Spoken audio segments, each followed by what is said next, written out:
بسم اللہ الرحمن الرحیم۔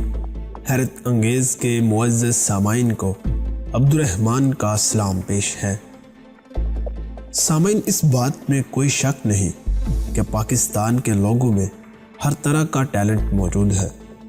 اسی طرح ہم آج کی اس ویڈیو میں اس ویلڈر یعنی ویلڈنگ کرنے والے اس شخص کے متعلق بات کریں گے جس نے اپنی مدد آپ کے تحت ایک انٹرنیشنل معیار کی کار بنا کر نہ صرف لوگوں سے داد وصول کی بلکہ پاکستان کا نام فخر سے بلند بھی کیا اور ثابت کر دیا کہ پاکستان کے لوگ ہر طرح کی صلاحیتوں سے مالا مال ہیں۔ سامعین، پاکستان کے اس شخص اور اس کے عظیم کارنامہ جو اس نے سر انجام دیا، اس کے متعلق جاننے سے پہلے نئے آنے والے دوستوں سے گزارش ہے کہ چینل کو سبسکرائب کر لیجئے تاکہ آپ کو اسی طرح کی انٹرسٹنگ ویڈیوز کا نوٹیفیکیشن ملتا رہے۔ سامعین، پاکستان میں نئی گاڑی کا مالک بننا کسی کا خواب نہیں، لیکن گاڑیوں کی قیمتوں میں آئے روز ہونے والے اضافے نے اس خواب کو تعبیر دینا بہت مشکل بنا دیا ہے۔ اسی طرح راولپنڈی سے تعلق رکھنے والے مرزا عبدل مجید کا معاملہ ذرا مختلف ہے، کیونکہ انہوں نے اس کا حل اپنے جیب کی بجائے اپنے ہنر پر بھروسہ کر کے نکال لیا ہے۔ مرزا عبدل مجید 25 برس سے ویلڈنگ کا کام کرتے آ رہے ہیں۔ ڈوک چراغ دین میں واقع ایک دکان میں کبھی مرزا صاحب کی ورکشاپ ہوا کرتی تھی، لیکن پھر وقت کے ساتھ ساتھ ان کا کام ختم ہوتا گیا اور انہوں نے فارغ رہنے کی بجائے کار بنانے کی ٹھان لی۔ ان کا کہنا ہے کہ اچانک جب کام ختم ہوتا ہے تو ٹیکنیکل بندہ اپنے لیے نئے راستے تلاش کرتا ہے۔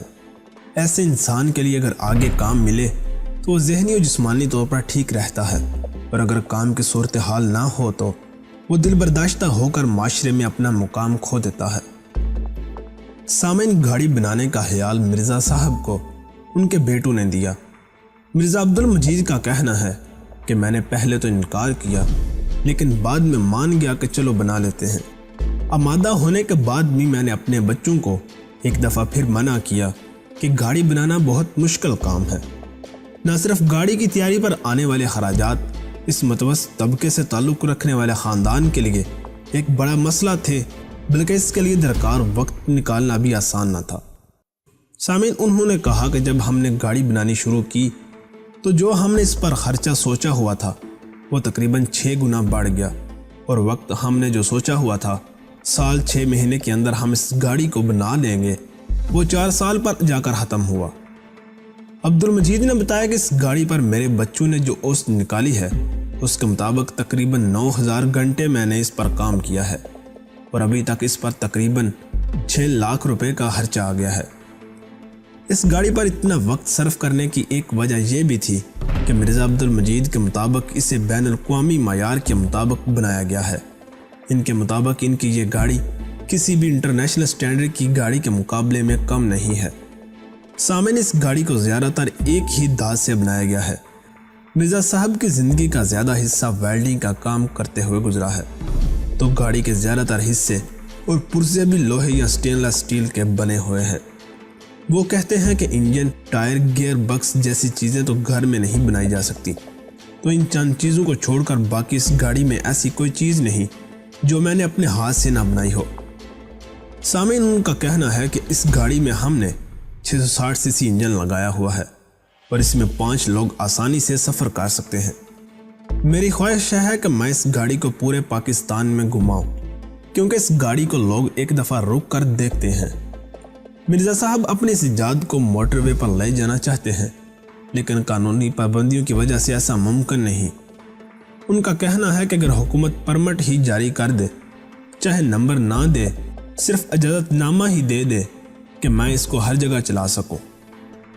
سامعین، جیسے تیسے گاڑی تو بنا لی ہے، لیکن ان کا کہنا ہے کہ لوگ ایسے معاملات میں ساتھ دینے کی بجائے مذاق اڑاتے ہیں، ذہنی ٹارچر کرتے ہیں۔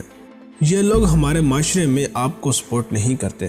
اگر آپ کچھ نیا کرنا چاہتے ہیں تو یہ لوگ آپ کو پیچھے دھکیلتے ہیں۔ سامعین، مرزا عبد المجید کا کہنا ہے کہ میری ایک درخواست ہے اپنے پاکستانی معاشرے سے کہ ایسے لوگ جو کچھ نیا یا مختلف کرنا چاہتے ہیں ان کو اخلاقی اور قانونی طور پر سپورٹ کرنی چاہیے، مالی طور پر چاہے نہ صحیح۔ میری یہی درخواست اپنی حکومت سے بھی ہے اور معاشرے سے بھی۔ اور سامعین ہمیں اس طرح کے کریٹیو لوگوں کا مذاق اڑانے کے بجائے ہمیں ان کی ذہنی طور پر سپورٹ کرنی چاہیے۔ اور اسی کے ساتھ ہمارے آج کے موضوع کا اختتام ہوتا ہے۔ اگر آپ کو یہ ویڈیو پسند آئی تو اس کو لائک اور شیئر کرنا مت بھولیے گا۔ اللہ حافظ۔